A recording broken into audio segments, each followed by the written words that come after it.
queridos amigos do Núcleo Espírita Francisco de Assis. Estamos aqui para realizarmos mais um estudo sobre o livro O Evangelho segundo o Espiritismo de Allan Kardec. Hoje nós vamos estudar o item 5 do capítulo 22, cujo título é Não separeis o que Deus juntou. E o item se refere ao divórcio. É claro que quando nós ouvimos a palavra divórcio, nós nos remetemos a uma ideia de casamento, que é uma ideia que foi construída ao longo do tempo dentro do ideal católico. É aquela visão, para a maioria de nós, daquele casamento instituído particularmente numa base religiosa. Esse casamento, no entanto, ele, antes de se constituir nesta forma de um casamento religioso, ele teve uma série de variações.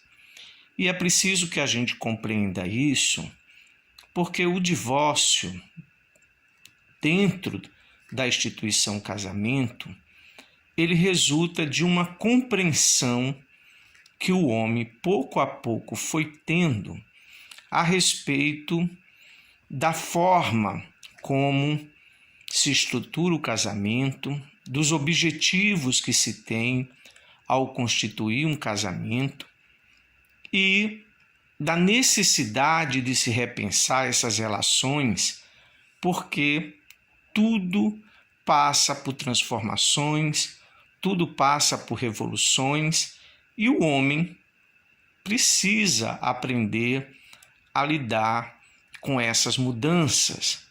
Então, são instituídas algumas leis e, de tempos em tempos, o próprio homem, o ser humano, faz uma reflexão ou algumas reflexões sobre as leis que ele mesmo criou. Então a gente diz que o casamento, na verdade, embora a nossa primeira imagem seja uma imagem da Igreja Católica, é o símbolo, a gente chega a dizer, é quase um arquétipo que vem à nossa mente, nós sabemos, quando nos dedicamos a um pouco na história do casamento, que ele, antes de se constituir nesse modelo de uma estrutura onde havia um consenso, onde duas pessoas se juntam e ali perante a comunidade, um representante religioso ou mesmo um juiz de direito, ele diz que sim, que concorda com a união. Não foi sempre assim.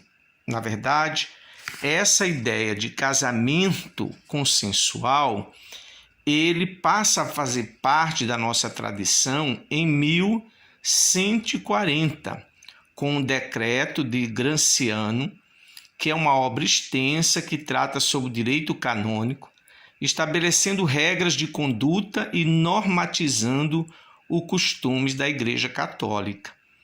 O consentimento à manifestação voluntária em relação à vontade de se unir em matrimônio passou a ser a partir do século VII, e assim o casamento passa a ter a visão que nós conhecemos. Mas antes, sempre houve o desejo de duas pessoas se unirem e, a partir daí, constituir um novo laço matrimonial, uma nova relação a partir desse laço matrimonial. Mas, em regra, a gente sabe que, particularmente na Idade Média, na Europa medieval, o casamento ele era mais uma aliança para se garantir a ideia de um reino mais forte, para se construir relações que permitissem reinados se perpetuarem. Princesas, príncipes, essas criaturas que estavam associadas ao poder normalmente firmavam acordos para garantir a prosperidade do reino. Não havia um consentimento de ambos. Normalmente, os familiares escolhiam. E ainda hoje existe na nossa civilização, né, algumas sociedades que também permanecem com esse mesmo padrão. Não cabe particularmente à noiva ou ao noivo escolher com quem vai casar. Quando não é uma decisão deliberada dos pais, ainda existe a necessidade da aprovação dos pais. Então a gente observa que há uma influência de desejos, de leis, de rituais, de uma série de preceitos dentro de uma comunidade que pode determinar a união sem necessariamente ser essa que a gente tem no nosso imaginário ou conhecemos de fato como sendo uma união onde duas pessoas desejam constituir livremente a união e procura perante a sociedade, com apoio de uma religião ou baseado em preceitos legais, e diante dessa comunidade ou diante de um juiz, diz sim, eu aceito, sou livre e estou interessado em compartilhar minha vida com o companheiro ou companheiro à frente. Esse modelo, ele realmente é do nosso imaginário, né? E se constitui a maioria das uniões. Porém, não podemos esquecer que não é o modelo predominante em todas as sociedades. Assim, esse modelo ele veio ao longo do desenvolvimento humano, passando por uma série de transformações.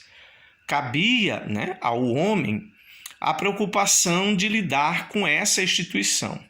E é claro que a partir do momento que nasce a noção de Estado, e há uma evolução também nesse conceito, passa a ser a obrigação do Estado também cuidar dessa estrutura familiar. E aí nós vamos vendo uma série de evoluções de como conviver dentro desta relação. É claro, se para nós aqui no Brasil, né, obedece critérios que são cada vez mais renovados, né, a ideia do que seria uma união, aquilo que antes era constituído como sendo aceito como casamento, a união entre dois seres do sexo, um do sexo masculino e outro do sexo feminino, nós sabemos que a partir da Constituição, né, de 1988, aconteceram algumas modificações que permitiram uma reflexão sobre o que seria o casamento. E aí a gente passa a perceber que o foco principal do casamento deixa de ser a instituição em si mesmo para ser principalmente a necessidade de haver afeto, de haver carinho, né, de haver troca recíproca de afetividade. Então, a gente passa a ter, a partir daí, uma abertura para se discutir a união homoafetiva. Então, dentro do contexto hoje no nosso Brasil, o casamento já não é mais simplesmente a união entre dois seres de sexo opostos, mas inclui a união homoafetiva. Então a gente observa que há uma transformação, né, a cada ano, a cada período de vida, onde o ser humano vai ampliando a sua consciência a respeito do que seria o casamento. E, a par desta evolução do próprio conceito de casamento, nessa abertura que é dada a partir do entendimento que o homem tem das relações afetivas entre os seres humanos, nós vamos também ampliando uma compreensão sobre a ideia da permanência ou não desta união. Então a gente observa que esse questionamento não é de hoje. o texto nos remete a um período, a um momento onde, numa conversa com hebreus, judeus, Jesus é levado a questionar a respeito se é lícito ou não, o apedrejamento de uma mulher adúltera. E nesse momento ele é convidado a se colocar diante da situação proposta e ele então sai em defesa do não apedrejamento, da não condenação. E aí se pergunta, é justo isso? Aonde fica se Moisés mandava que não houvesse adultério e que todo aquele que fosse pego em adultério seria apedrejado?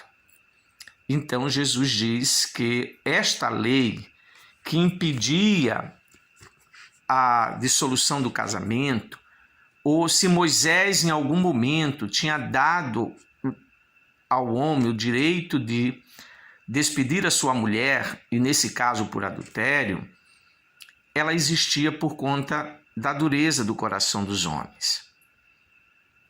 E isso tem uma explicação porque o entendimento que temos do casamento, das leis que regem o casamento e dos limites de convivência, isso é algo que o homem, pouco a pouco, precisa aprender. A lei de Deus é uma lei de amor. É uma lei que diz claramente que os afins se atraem, que propõe que a criatura ou as criaturas se unam com o desejo de crescimento, com o desejo de amor, de amparo, de sustentação. Porém, nós sabemos que dentro da realidade social que nós vivemos, que ainda é muito parecida com a realidade social da época de Jesus, onde os casamentos não se davam e ainda não se dão, em muitos casos, por amor, mas por imposições ou por necessidade outras de sobrevivência, de sustentar a própria prole, de não suportar a solidão, as criaturas se propõem ao laço afetivo.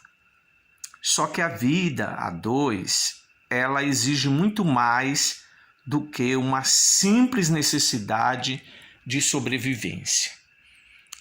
Exige, acima de tudo, esse sentimento que nós denominamos de amor, que Jesus ressalta como necessário para a permanência, ou que garanta a permanência desta união.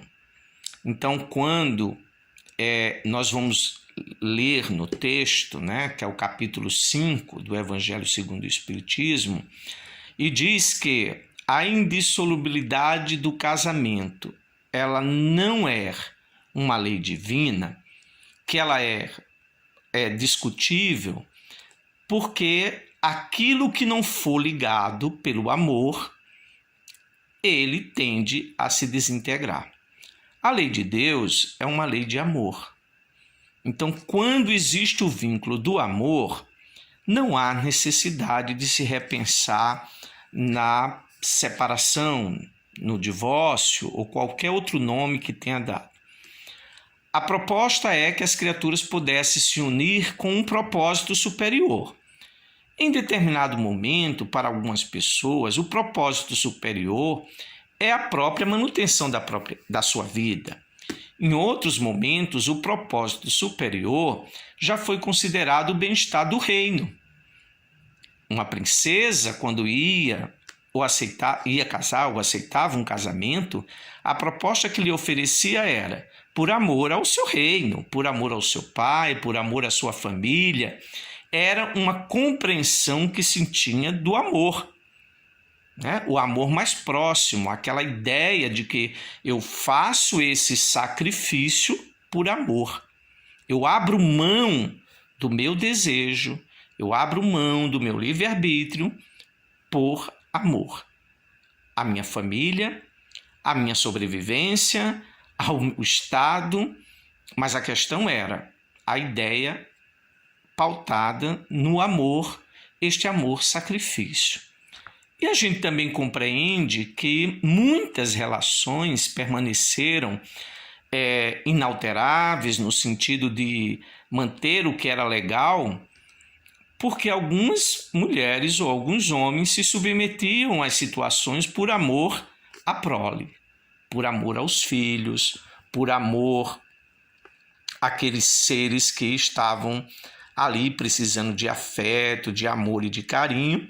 E aí a gente diz, né? As pessoas se sujeitavam à relação. Aí já não era o amor ao parceiro, aí já era o amor à prole. Então a gente observa como existe uma série de nuances que muitas vezes, para quem está de fora, elas são impercebíveis, ou mesmo quando percebidas, chega a até chocar ou chega a fazer com que as pessoas não entendam o tamanho daquele sacrifício. Mas, num mundo como o nosso, a gente sabe que todos nós estamos exercitando, ampliando a nossa capacidade de amar. Então, é claro que hoje temos uma visão muito mais ampla desse sentimento. E hoje, a lei humana tenta compreender e, digamos assim, resguardar o nosso novo entendimento. Então, quando nós observamos que dentro do casamento há hoje na nossa lei aqui Brasil uma compreensão de que a afetividade é o elo que deve unir duas pessoas numa constituição familiar, a gente observa então por que a união homoafetiva ela é reconhecida, é aceita e é legalmente, né, reconhecida. Porque passa a ter uma questão muito séria que é definir o matrimônio, o casamento, não mais a partir de diferenças biológicas ou como uma visão única de preservação da espécie humana, mas como uma oportunidade onde dois seres de livre e espontânea vontade se propõem a crescer, a se amparar, a se ajudar, a fazer com que juntos possam crescer e aí, se necessário, se de interesse, abrigar outros seres, né? Seja numa gestação natural ou a partir da adoção de uma criança, constituir um novo modelo de família. É claro que nesse momento o ser humano repensa tudo isso e muitas vezes, influenciado por ideologias religiosas, acredita que estejamos no final dos tempos. Não.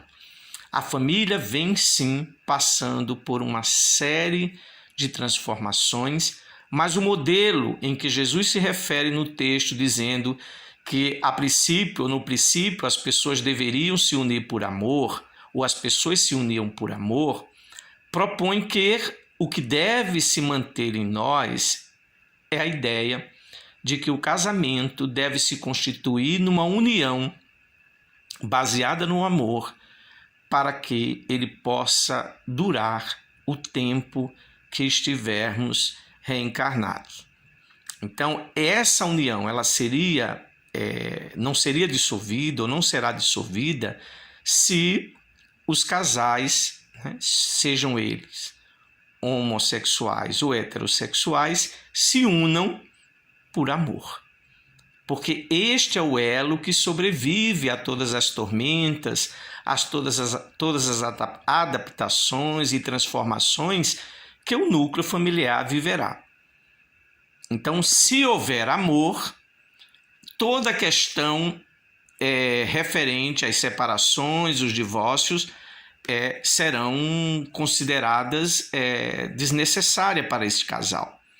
Porém, a gente sabe que na nossa percepção de amor, e aí o Espírito Hamed, no livro, né, As Dores da Alma, deixa bem claro que muitas vezes nós nos confundimos com o que seja amor. E aí é que muitas das vezes aquelas juras feitas, né, no altar, diante de um juiz, de que seremos felizes até que a morte nos separe, no dia a dia se revelam como sendo juras de amor baseadas em outros conceitos que não era o amor. Porque é isso, nós nos confundimos. Nós, por conta de uma série de pressões sociais, por conta de uma série de dificuldades emocionais, nós confundimos o que seja amor. E é claro que neste momento, quando no viver das relações, no dia a dia, aquilo que era motivo de atração para o casal começa a ser testado, começa a ser averiguado, a gente diz, nas provas do dia a dia. E quando não existe o amor, ou quando a fraternidade, né, o respeito ao outro não existe mais, aí é que entra a justiça, e é interessante isso, porque é a justiça dos homens que passa a atuar para garantir àquele que se sinta oprimido, triste, infeliz, o direito de conquistar ou reconquistar a sua felicidade. Então a gente observa que essa transformação ela ocorre pouco a pouco também, né? A lei humana ela não existe para provocar as separações. As leis humanas elas existem para dar amparo legal às separações. Porque se dissermos antes do divórcio nunca houve separação, o divórcio estimulou as separações, estaremos fazendo uma avaliação equivocada. Desde a época lá, que é de onde parte o nosso texto bíblico, né, da época de Moisés, já era e já havia separações. Já eram dadas cartas de separações. Então a gente observa que não foi uma coisa inventada, né, com a lei do divórcio. Sempre existiram. Porém, as separações nem sempre ocorria de consenso. Então a gente diz, quando não existe um consenso, sempre existe um conflito. E neste conflito, alguém sai ou pode sair desprestigiado, desconsiderado. E aí o que é que acontece? Alguém termina saindo prejudicado. Então, quando você institui uma lei, é para dar amparo, né, principalmente a quem se sente prejudicado. Então, era muito comum os homens saírem, as mulheres saírem, deixando para trás e simplesmente viver os seus sonhos. Isso sempre existiu. Não é uma novidade. Não foi o divórcio, a lei do divórcio que causou isso. Na verdade, em todas as épocas, aquele que se sentia extremamente desfavorecido ou insatisfeito, abandonava. Mas aí havia uma questão que talvez dificultasse para alguns, que era a ideia de reconstituir uma nova vida. Então, por conta dessa dificuldade de dizer, eu não estou feliz numa relação, não vou ficar eternamente nela, vou querer sair, ótimo, mas na hora de reconstituir, esbarrava-se em alguns preceitos legais. É claro que o ser humano teve que aprender a lidar com essas transformações e essas necessidades. Então, o primeiro termo a ser usado para lidar com as separações de formas legais foi o desquite. O desquite, na verdade, a gente sabe que ele tem uma proposta, né, diferente do divórcio. O desquite aqui no Brasil, ele aparece, na verdade, em 1º de janeiro de 1916. É um projeto, né, de um jurista, Clovis Bevilacqua. Ele aí regulariza oficialmente como se daria essa separação. E aí no desquite, né, que muita gente hoje, talvez os mais jovens nem irão lembrar, é claro, a gente fala de uma maneira como regular aqui a separação de corpos e as separações dos cônjuges, né? Mas não se extinguia o vínculo matrimonial. Hoje, né, a gente vai dizer, na verdade, né, a gente tem como verdade hoje das separações não mais o desquite. Ele deixou de ser aplicado quando se instituiu o divórcio. E essa mudança, ela é primordial por quê? Porque dá àqueles que se separaram o direito de constituir uma nova família. Aí a nova família passa a ter o amparo legal, já que na anterior o vínculo matrimonial ele não era desfeito. A lei do divórcio, ele dar, né, àqueles que se separam um direito de reconstituir a própria vida. Mas é interessante considerar que no aspecto religioso o divórcio não pode interferir. Então há religiões que vão dizer, olha, aqui no aspecto religioso consideramos o casamento indissolúvel. Essa é uma característica, né, daquela comunidade, e a gente diz que a lei aí não interfere. Porque a lei humana ela vai se aplicar às relações humanas. Os conceitos religiosos eles se manterão. Claro, respeitado os limites, né, necessários da boa convivência. Mas os direitos religiosos eles não são atingidos. Então, quando alguém diz, olha, tal religião não aceita, no conceito religioso, aquele grupo considera o casamento indissolúvel. Mas perante a sociedade como um todo, nas leis legais, o divórcio é aplicado e é aceito.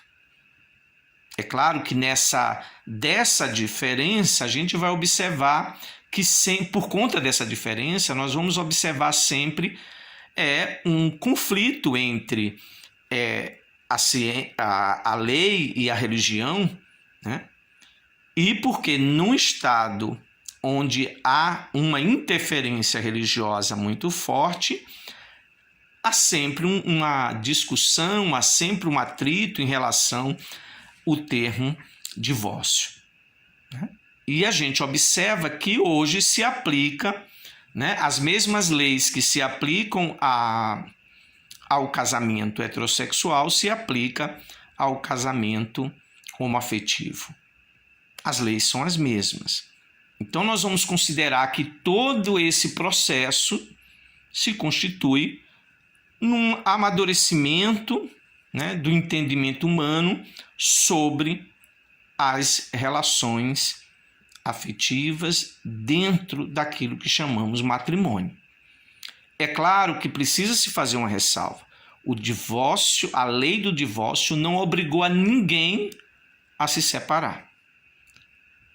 Porque muitas das vezes, quando se fala em instituir uma lei, as pessoas quase que tomam como um entendimento direto de que eu serei obrigado a compactuar ou a ir diretamente conviver com os elementos que a lei define.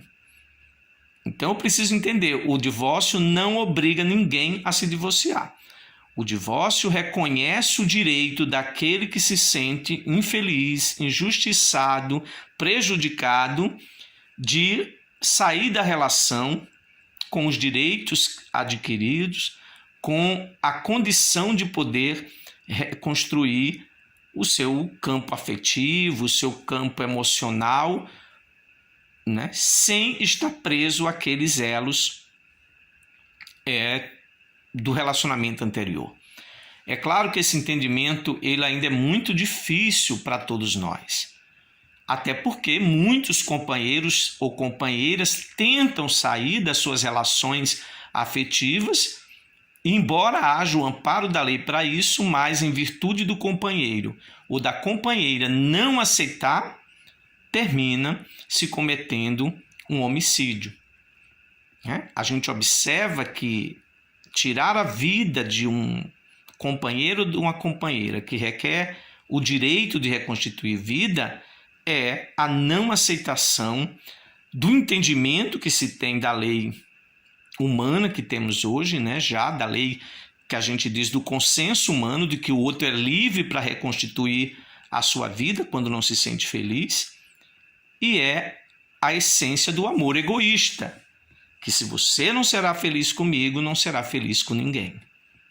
Se você não me fizer feliz, não fará feliz a mais ninguém. Então a gente observa que a lei humana ela vem dar um respaldo para impedir ou tentar criar condições que evitem aquele que não está feliz a perder a sua vida na convivência com aquele que não admite, em hipótese nenhuma, que o outro se separe. Então não podemos observar a lei do divórcio como se fosse um atraso social. O que a lei do divórcio nos faz refletir é sobre a natureza dos nossos sentimentos ao constituirmos um relacionamento. É claro que isso também nos dá a liberdade, né? E cada vez que temos liberdade, somos responsáveis por nossas ações. Então, hoje, ao constituir um relacionamento, há de se pensar muito a respeito das razões pelas quais eu estou buscando essa relação. Porque aí entra uma questão muito importante, que é que eu sou sempre responsável por aquilo que eu crio, por aquilo que eu faço. Então, se ao constituir uma relação, eu me ligo afetivamente ao outro e existe uma dependência psíquico-emocional, é claro que o rompimento desses laços trará prejuízo emocional, trará dificuldades emocionais e uma série de outros sentimentos estarão presentes.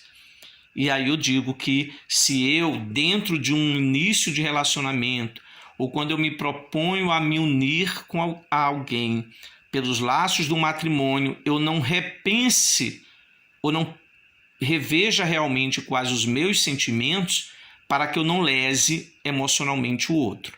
Porque cada vez que eu me proponho um relacionamento visando unicamente o meu bem-estar, quando esse bem-estar não estiver satisfeito, eu vou querer ir embora, sem me preocupar com o bem-estar do outro.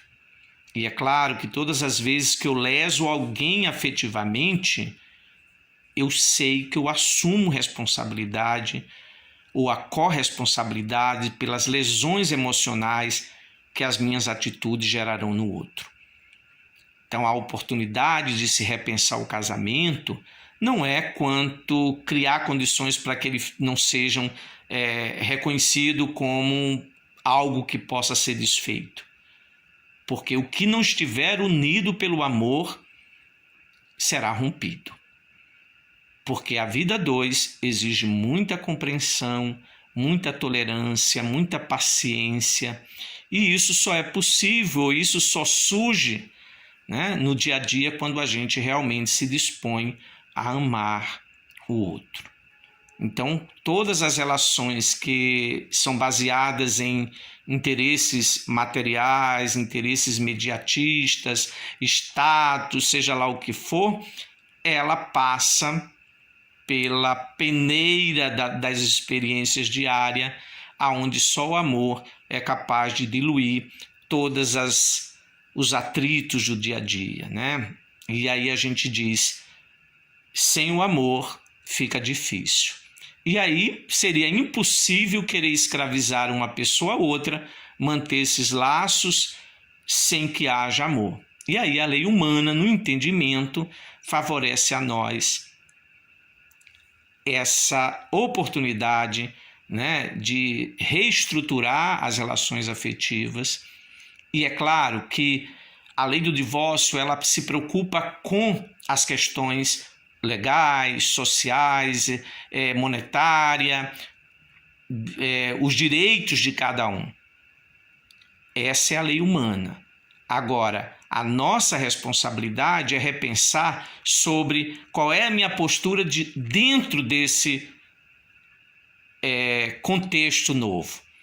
Porque muitas das vezes o que faz sofrer não é necessariamente o ato de assinar um documento que me dá a liberdade, mas é a minha postura de querer desmoralizar, ofender, prejudicar aquele que não consegue mais suportar, digamos assim, as minhas dificuldades, as minhas fragilidades. Então, é bom que cada um possa repensar nesse sentido, né, de que o divórcio ele é um instrumento que legaliza aquilo que, na verdade, já se acabou, né? Aquilo que se diluiu, aquilo que se desgastou. E que a gente possa saber reconhecer o momento, né, de cada um que escolhe o divórcio para legalizar aquilo que já não existe mais, aquilo que deixou, né, de funcionar como antes funcionava. E nas relações, o amor seja sempre o elemento chave, o elemento que dê realmente, digamos assim, o arcabouço social.